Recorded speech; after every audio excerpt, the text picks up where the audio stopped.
Hello, and again, welcome to the Aperture Science Computer Aided Enrichment Center. We hope your brief detention in the relaxation vault has been a pleasant one. Your specimen has been processed, and we are now ready to begin the test proper. The portal will open in 3, 2, 1.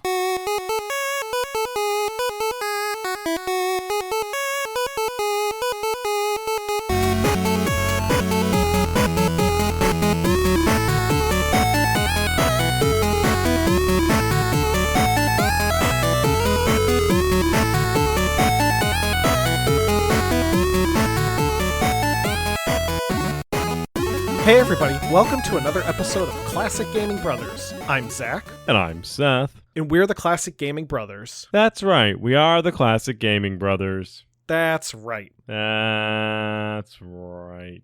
Happy Wednesday. Though it's Sunday when this comes out, but Wednesday when we're recording. Happy Sunday and Wednesday. Happy Sunday. Or Sunday. That's if you take if you split the 2 days in half. Oh, there we go. Take sun from Sunday and day from Wednesday, and you get Sunday. You also get Wednesday if you take the sun off. That one doesn't sound that right though. That sounds off. As kind of a weird start. Well, before we get started, I wanted to give a quick shout out to the Nintendo Fuse podcast as they recently celebrated their 300th episode and 15th anniversary. So just wanted to give them a quick shout out. If you haven't listened to them before, they're a great podcast. Barry, our friend from over at the Premium Edition Lounge and Premium Edition Games, is one of the co-hosts of the Nintendo Fuse podcast. So be sure to check out their episode that recently aired on Tuesday. It's like a 2-hour long love letter to the Nintendo Fuse family and the episodes that they've done for the past 15 years. But yeah, that's just a quick little plug for a podcast that's not us. Sweet. Go listen to their podcast. They do like a recently played too, but they talk about multiple games they've been recently playing, not just the one. Oh, well, sometimes I have struggled to play one recently played game. That's true. Well, on that regard, Seth, what have you recently been playing? So recently I picked up a game that we saw at PAX. It came out in July of 2024. It's called Exophobia. I think I definitely talked about it during our PAX episode. It was developed by Zark Attack, which is almost like Zack Attack, and was published by PM Studios. In it, you explore and fight your way through a crashed human spaceship infested with a relentless horde of aliens, and you find weapons and power-ups and upgrades, and it's a very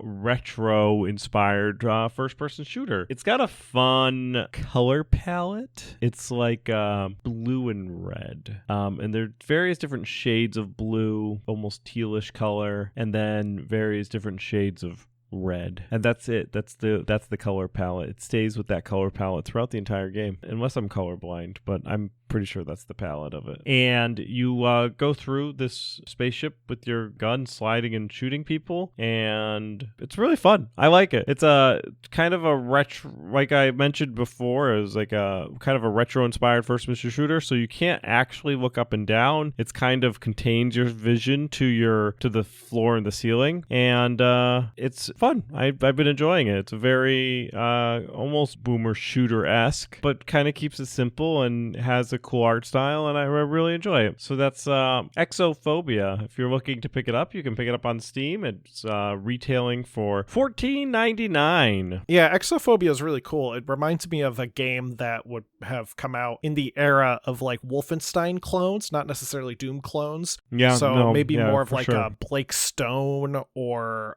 Rise of the Triad or something like Definitely, that. yeah. I'm getting like sci-fi Wolfenstein. Yeah, which is Blake Stone. Like, I could totally see, the game is beautiful looking, so if the game was a little less beautiful looking, I could see it coming on a floppy disk back in the day, or maybe 2 as like shareware, but it's a cool looking game. Zach, what have you recently been playing? Recently, Seth, I've been playing Star Wars Dark Forces Remastered, which I talked about back in like February or so, whenever I bought the game, but I did recently finish it.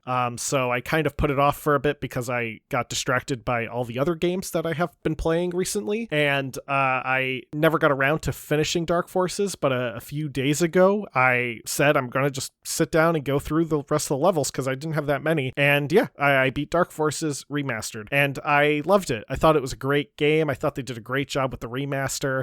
It was really fun beating Dark Forces, for the first time, because I never beat the original game in its original format. Now, for those who didn't hear our episode when we talked about Dark Forces Remastered, or when I talked about it rather, Dark Forces Remaster is, as the name implies, a full remaster of the original Dark Forces, a game that came out in 1995. This version came out in February of 2024. Night Dive did a great job at making the game not only feel authentic, but also look beautiful. And they really did a good job at honoring the artwork and the gameplay of the original Dark Forces without necessarily stumbling into other trappings that a remaster might have. However, I will say my one weird gripe that I have is that while I love the music, it's kind of silly that they only have the original DOS music using the I believe it's like a Sound Blaster or OPL style sound card sound effect. But it would have been cool to have some remastered music as an option for Dark Forces. Maybe if they did something like what they did with Doom and Doom 2 from Night Dive, where you could have the option of toggling the original soundtrack with a remastered soundtrack. I think that would have been really cool. It's a little unfortunate you can't do that, but besides that, Dark Forces Remaster is a great value to pick up, and I hope people play it if they haven't yet. Great. I was enjoying the remaster. It's a lot of fun. Yeah, I know. You've been playing it on the Steam Deck, right? Yes. Well, today's episode is related to Steam because it's related to Valve, because we're talking about Portal. Look at that. Can tie everything in together. Yeah, we're talking about Portal, one of the arguably one of the best games ever released, as we'll get into. But starting off, let's talk about our memories. Seth, what memories do you have of Portal? Yeah, so I remember when Portal came out, back when it was released on the orange box, or with the orange box, I guess. I recall buying it. I think I bought it from Best Buy. It's when you bought video games at stores. I bought my copy of Portal from Staples. Oh, the orange box? No, I bought the standalone retail copy from Staples in 2009. Oh, that's a silly thing to do. It was a great collection. And I enjoyed Portal a lot. I enjoyed Portal 2 a lot. I'm enjoying the Portal 2 Revolution fan-made game that came out, which is free. They're all a lot of fun. Portal is just iconic when it comes to the puzzles and being able to really bring that kind of humor along with a unique way of puzzling, especially for that time period. I learned something about Valve a number of years ago, and that was that Valve didn't want to do anything unless it was breaking the mold. So, for example, Half-Life, they introduced the gravity gun and really changed the way first-person shooters were with physics-based puzzles. Half-Life Alyx was breaking the mold of virtual reality. The Steam Deck was breaking the mold of portable handhelds. And Portal was breaking the mold with the that type of puzzle where you could transport your character across the entire screen. It was just weird at that time. You could see your character at the same time that you're going through it. It was a unique way, and they really took puzzle games to another dimension. A lot of games came out after that were all Portal clones. Valve did that a lot. They did a game, and then a lot of games would come out after it saying that it's a clone of that game that they made because the game was so good. What about you, Zach? Do you have any memories of Portal? Yeah, I mean, all of my friends got into Portal around the time it came out, pretty much all at the same time, and that was back when I was in middle school. I remember I had friends who were doing fan art of Portal. I remember my friends were saying the cake is a lie all the time. Right. I remember them singing Still Alive at lunch. I actually got a copy of Portal from a friend of mine, a physical copy. I think it was actually their orange box copy, and it wouldn't run. And then I eventually got my own copy, a retail copy from Staples, and that didn't run because I had a crappy computer. And eventually I managed to get a computer that could run it, and I finally played it, and I loved it. It's one of my favorite games, one of my favorite puzzle games, and I also love the sequel. I had a lot of fun playing the sequel with one of my good friends, and actually the artist for our show, Tan Long, who did the logo and such that you see whenever you load up an episode. Tan Long and I spent hours and hours playing Portal 2, even just goofing around in the command prompts of the game to like go into no clip and explore parts of the game that you weren't supposed to see, sort of deal. What's funny though, Seth, as you mentioned, I never actually owned personally. I mean, I borrowed it from a friend, but I never owned the orange box. I literally just had a solo release of Portal. I had my own release of Half-Life 2, Episode 1 and Episode 2 later, and then I had my own copy of Team Fortress 2 that I got for free.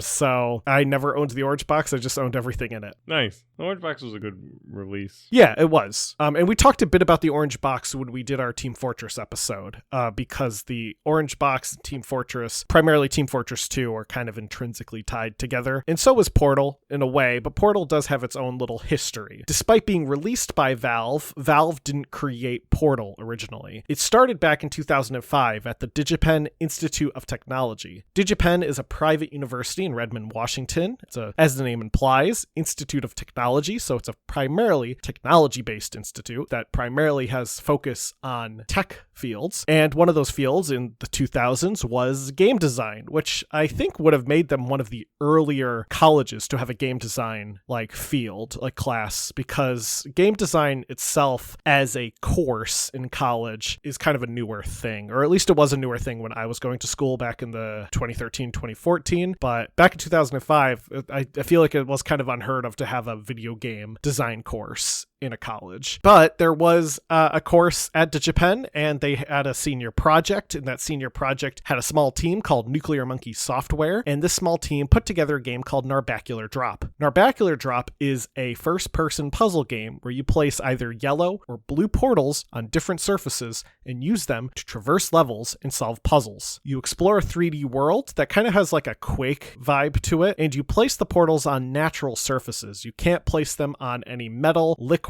or other surfaces that are not natural, so it has to be like rock surfaces. These portals appear like giant mouths with flaming eyes, and the eyes are color-coded, so one will be orange eyes and the other would be blue eyes. You play as a princess named Princess No Knees, who does not have the ability to jump, hence why she's called Princess No Knees, because she can't jump. And your job is to escape a demonic prison. You actually meet a sentient creature named Wally, and Wally is able to create the portals. So Wally is assisting you on your travels. And a fun fact about Narbacular Drop is the term Narbacular is meaningless. It was a made-up term created by the team because they wanted it to be the first thing to pop up in Google search engines. When you looked up Narbacular Drop, they wanted their game to be the first game. So it was just a little Google algorithm messing around. Yeah, and I think when I was speaking about how Valve does like the development stuff, I mentioned that they like to push the break the mold and stuff like that. I may have made it seem like Valve did a lot of the heavy lifting on Portal. Valve also is very good at finding people who've done heavy lifting and convincing them to come work for Valve, who then break the mold. Because Portal is not the only company or group of people that they convinced to work at Valve that have broken the mold. In fact, I believe the people who worked on Day of Defeat went to go work for Valve at Team Fortress. Day of Defeat started as a free mod, and that became a Valve release. Team Fortress was a Quake mod. Left 4 Dead was a different studio. Valve is very good at identifying talent and refining that talent. But so that is one of the things that I just wanted to kind of correct the record there. Now, Narbacular Drop was overall mostly a proof of concept and only contained 6 levels. But at some point in time, Nuclear Monkey Software came in contact with Gabe Newell, who was really impressed by the team's work. And Valve then would go on to hire many of the team members from the Nuclear Monkey Software team and brought them on to Valve to work on a game that would be bundled with the Orange Box, and that game would become Portal. Now, transitioning the game from Narbacular Drop to Portal meant refining some of the mechanics. For one, a feature of Narbacular Drop's portals was removed, the ability to place a portal through an existing portal. They also would give the main character of Portal the ability to jump, because I believe that they were moving it into the source engine versus whatever engine that Narbacular Drop was built in. Yeah, which was a proprietary engine. The team would then work for about a year on just the gameplay. They didn't have any story yet, and the playtesters were eager to learn more about the world that they were in, so they would end up getting assistance from Mark Laidwall, who is the lead writer at Valve, who was also involved with writing the story for Half-Life and Half-Life 2, which is why Portal kind of plays into that Half-Life world. Laidwall would fit the story of Portal into the Half-Life universe because it meant that the team could reuse assets from Half-Life. Since they were using the source engine, they could just use textures and sprites and all that stuff from the Half-Life world. They wouldn't necessarily have to create new assets. Laidlaw also reportedly didn't like the idea of combining the stories and stated that he had to do it as gracefully as he could. He really wanted to make sure that Portal could not rely on Half-Life and wanted to be able to stand on its own, but also still be in that world of Half-Life, which honestly plays it nicely because Half-Life's just kind of this weird world. That more of his concern was he was worried that putting Portal in the Half-Life universe would confine Portal to the Half-Life universe, and he felt from a narrative standpoint it made the universes a little too crowded. What it boiled down to was the team working on Portal said, we're putting it in the Half-Life universe. Mark, do you want to help us? And Mark was like, well, if someone's going to do it, I got to do it, sort of deal. Like he didn't want anyone touching his baby. Now, references to Half-Life exist in the Portal universe and vice versa. Though most of the references come from things that you hear or things that you see. I'd say majority of the references to Half-Life universe are found in Portal 2. There's references to the Borealis, which is a ship that is referenced in Half-Life, I believe Half-Life Episode 2, and was going to be the setting for Half-Life 3. It's the Borealis. Good God. Incredible. What? The Borealis? It's real? Oh yes, quite real, despite its almost legendary stature. Our peers at Aperture Science were at work on a project of some promise, but in their rush to beat Black Mesa for funding, they must have compromised ordinary standards of risk. We heard their research vessel had simply disappeared, vanished, with all hands, and even part of the dry dock.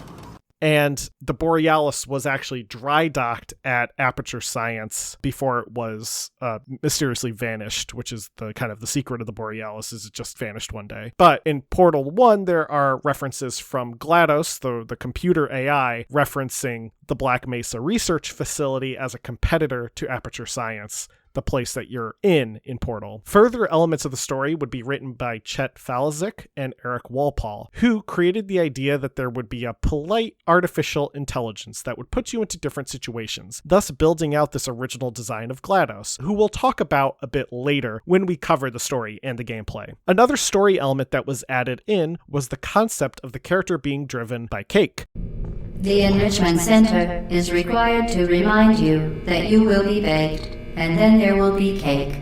According to Eric Walpole, this was largely due to when various team members sat down to talk about the philosophy of the game. Basically, the question came about, what is driving the player? Because when you're playing a game, it's important to have a drive. Your character needs to be able to have a motivation to do something in a very similar way that an actor would need to have motivation to play a role. So, one of the team members working on the game said, everyone likes cake, and that's what stuck. The idea that there's cake at the end of this game, so that's what's driving you. It's kind of a funny little thing that this offhanded probably joke became such a meme because we'll talk about in its legacy, you know, there were t-shirts and like bumper stickers and everything that said cake is a lie. Now, Portal's distinct design came about when playtesters would get confused by non-functional set pieces. So to make the puzzles more intuitive, it was decided to give the game a clinical minimalist setting. So instead of having clutter and stuff, everything is basically empty and white. Prior to this decision, there was a plan to have office space and maintenance areas that you could go through, but the team ran out of time to finalize these, so they would eventually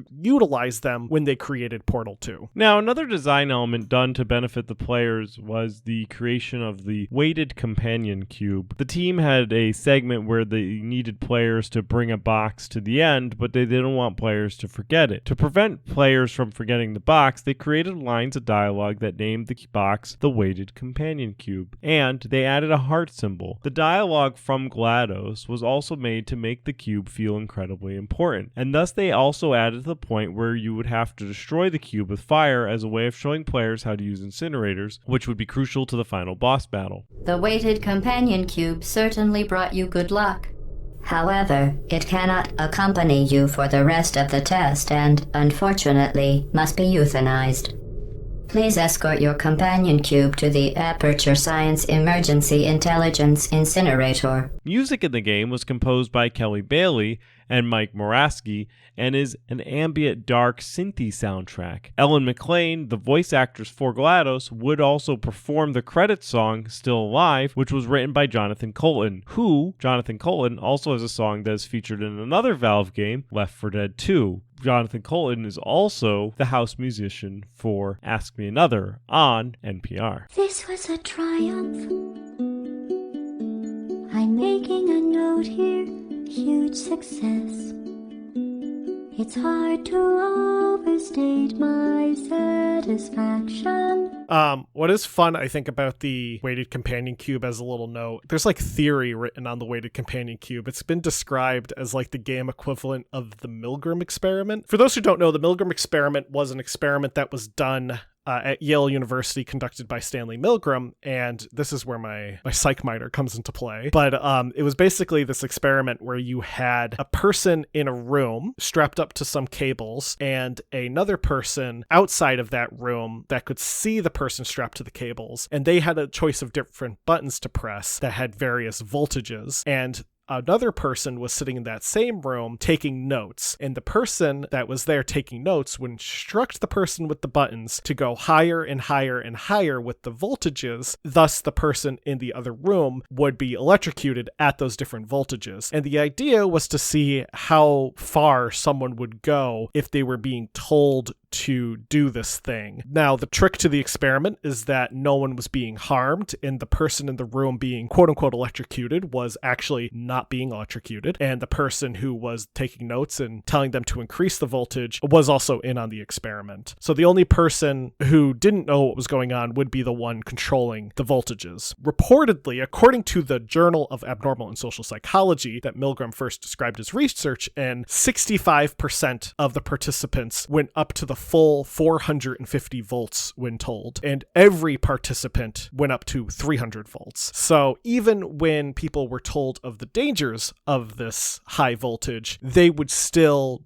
do it. But the weighted companion cube has been compared to the Milgram experiment, as there is this part in the game where you have to destroy the companion cube, and it is a non-sentient box that has a heart on it that has been described to you by at this point, what one could tell is a rather mad AI, that this box is alive and it has feelings and it can feel pain and it's made up of all your love and care and it's the best thing around, and now you have to kill it. And it's this kind of moment that I think even when I first played it, I felt bad for destroying the weighted companion cube, because you feel like you have to. It is kind of a weird thing to have this 100% non-sentient box be assigned all this value to it, and to form this connection, which I guess is exactly what they wanted, because they wanted you to not forget the box, and you certainly don't. Now, in terms of Portal's plot, Portal stars Shell. Shell is a voiceless woman who awakens in an isolation cube in the test chambers of the Aperture Science Enrichment Center. Upon waking up, Shell is introduced to the genetic lifeform and disk operating system, or better known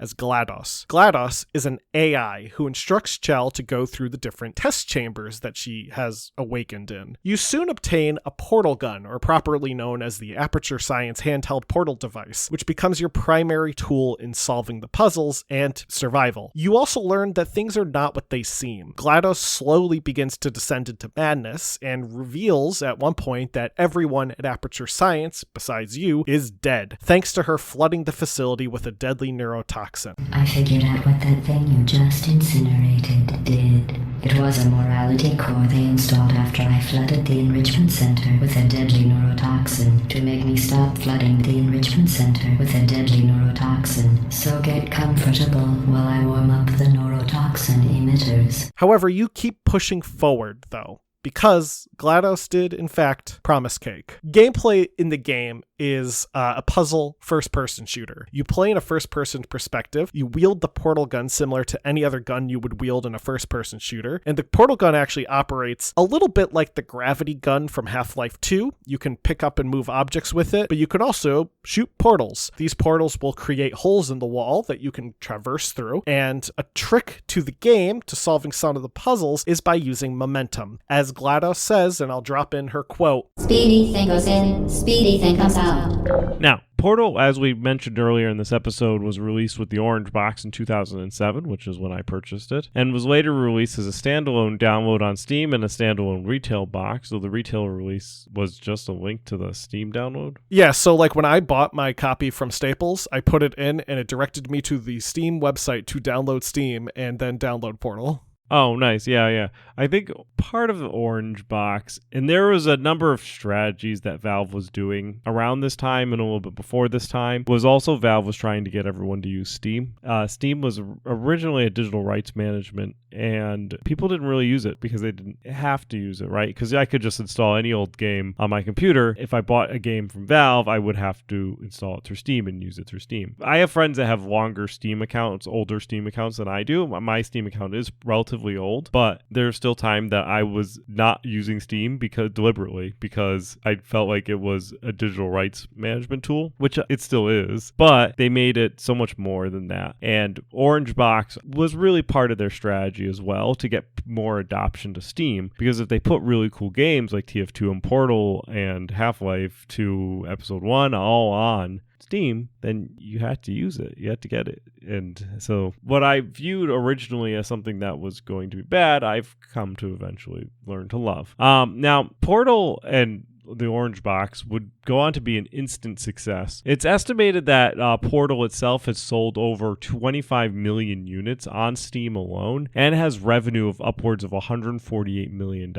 Critics praised the humor, the gameplay, and the story, with the main criticism being the length. OneUp.com gave it a Eurogamer gave it a 9 out of 10, GameSpot gave it a 9 out of 10, and GameSpy gave it a 4.5 out of 5. Portal is also a multi-award winner, winning the Outstanding Achievement in Gameplay Engineering, Outstanding Achievement in Game Design, and Ellen McLean won the Outstanding Character Performance at the 11th Annual Interactive Achievement Awards. It also won Game of the Year at the 2008 Game Developers' Choice Awards. It won Best Puzzle Game for the PC and Xbox 360 from IGN, and so on and so forth. To date, Portal is widely regarded as one of the best video games ever made. And the game also did amazingly in terms of merchandise. Merchandising was something that I think Valve was really happy to do with Portal. Toys were sold to capitalize on the design of the weighted companion cube. There was actually a pair of fuzzy dice that you could buy from the Valve website that sold out in 24 hours. The Aperture Science logo became a popular symbol for t-shirts, mugs, car stickers. I have friends who have it tattooed on them. And also the cake is a lie. It became a meme that was referenced everywhere across the internet. It showed up in macro images, it showed up in comics. I think XKCD did a reference to it. There is like all these different references to Portal that have existed because of just how popular it was. And it was popular enough to spawn a sequel. The official sequel, Portal 2, was released in 2011. It further builds upon the lore of the game and introduces characters like Wheatley, who is an AI core, and Cave Johnson. The sequel was developed in a different way, being a standalone product outside of any bundles like the Orange Box. And because Portal did so well, a bunch of people at Valve really wanted to work on Portal 2. So the team ended up being about 30 to 40 people compared to the first Portal, which was about 8. The goal with Portal 2, per project manager Eric Johnson, was to quote-unquote re-surprise the players. And they toyed with a whole bunch of different mechanics. One of them was a scrapped mechanic called the f-stop, which would have utilized a camera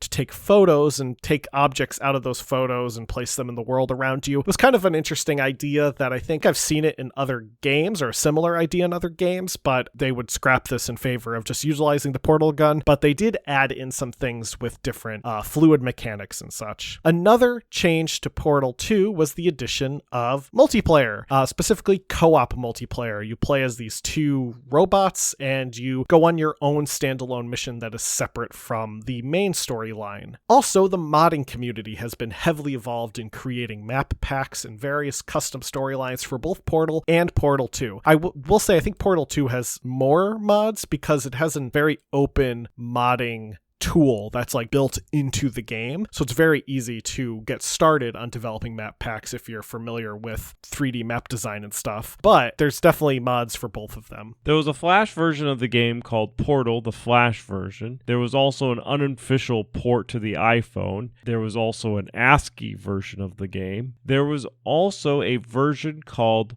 Mario, which was set in the first Mario game where you have a portal gun in World 1. Throughout the whole game. Oh, throughout the whole game. That sounds like a fun It's really fun. It's pretty difficult too. Maybe we can play it for Extra Life because I think it's just an executable you download. Nice. That's one of those sketchy EXEs that just run and either give you a virus or play a really cool game or both.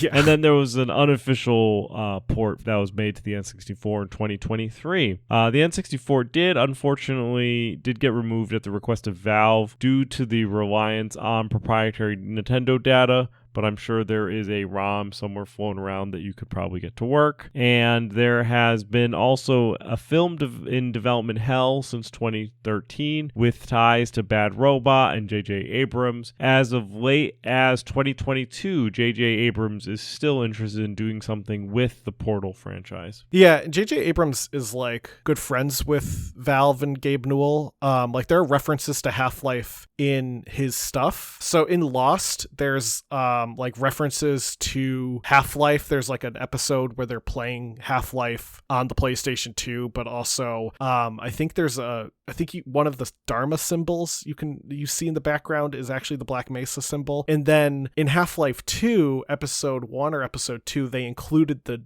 numbers from Lost, which are those like mysterious numbers, and also a Dharma logo from the Dharma Initiative. And then he worked on the movie Super 8, which was a kind of alien 80s throwback film, and there's a playable like trailer for Super 8 that was built in the Portal 2 engine. So there's definitely like they definitely have something going on between them. It's just probably a thing with, I'm assuming J.J. Abrams just needs to find a studio that wants to fund a Portal movie at this point. Who knows? Maybe one day we'll get a Portal movie. So that will do it for our Portal episode. It's a popular series, a really fun series. I don't know if who knows rather if Valve will continue to do anything with it. Valve, as everyone jokes about, has a problem counting to the number 3. So there hasn't been a third full Portal game. There is the Portal Desk game or whatever it's called for the Steam Deck, which was just a like Steam Deck tech demo, and they include references to Portal and other things. There was a whole in Lego Dimensions, there's a whole map like segment of that story that's just set in Portal, where you have HAL 9000 talking to GLaDOS. Hello. It's very nice to meet you. Would you like a game of chess? I have detected a rogue corrupt AI. Where did you come from? Did Black Mesa send you? Go away. I do not know. I was in space, and now I am here. But you can't stay here. I'm in the middle of something. Go back to space. Is Dave there? Who is Dave? I think test subject 240518989 was once called Dave. Are you Dave? No, I am a genetic life form in disk operating system. I would say it's nice to meet you, but it's not nice to lie. Yeah, so Portal is still around, I would say. It's just Valve hasn't put out anything related to Portal properly, like a full game, in some time. But as Seth mentioned, Valve is always looking for that next big thing. So likely that's what they're waiting for, is a way to make Portal different. So there is like Portal Reloaded and Portal Revolution. Portal Revolution is a total conversion of Portal 2 and gives you a bunch of new levels, and there's like fully voiced and stuff like that. Very fun, very free. I think you need to own Portal 2. There's a whole bunch of really good mods. There's Thinking with Time Machines, which is a Portal 2 mod that allows you to travel through time using a tablet. So there's all different kind of like stuff that people have done to make more Portal, which is great. I mean, let's have more, right? And there's also Portal gets kind of layered on to. I remember Bridge Constructor has a Portal. Oh, yeah. Bridge Constructor, there's also, and I mentioned Lego Dimensions, but also there's a game called The Ball, and there is a crossover with Portal 2. The Ball is, you have a giant ball, and you have to get it from point A to point B, and you punch it with your gun that has it's not really a real gun, it just punches things and has a skull on it, but there's a whole Portal, like, crossover that they did. Well, to get us into our retro rewind, I'll go first. Seth had me play Rogue for MS-DOS, which was great because I already played it a while ago. But Rogue for MS-DOS, Rogue was originally released in 1980. It was created by AI Design, published by Epix. It was released for a ton of systems at the time. It came out on the Amiga, the Amstrad, the Atari ST, the Commodore 64, CPM machines, TRS-80, the ZX Spectrum, and of course, MS-DOS. I played the release that is on Steam that runs through DOSBox, so it's just literally you launch it, and it opens in DOSBox and plays exactly as you'd expect. It's a procedurally generated dungeon crawler that uses ASCII graphics, so all the graphics are whatever ASCII symbols that you'd expect, like little smiley faces and equal signs and stars, like asterisks and stuff. You explore a dungeon, you fight bats, you fight goblins and other creatures, and it's a dungeon crawler. I mean, you collect gold, you collect items, you collect weapons, you collect torches. It's the kind of thing you'd expect. The game does have permadeath. If you die and restart, you'll have an entirely new game to play. So it is truly a rogue. In the sense that the term roguelike comes from the fact that roguelikes are games like Rogue.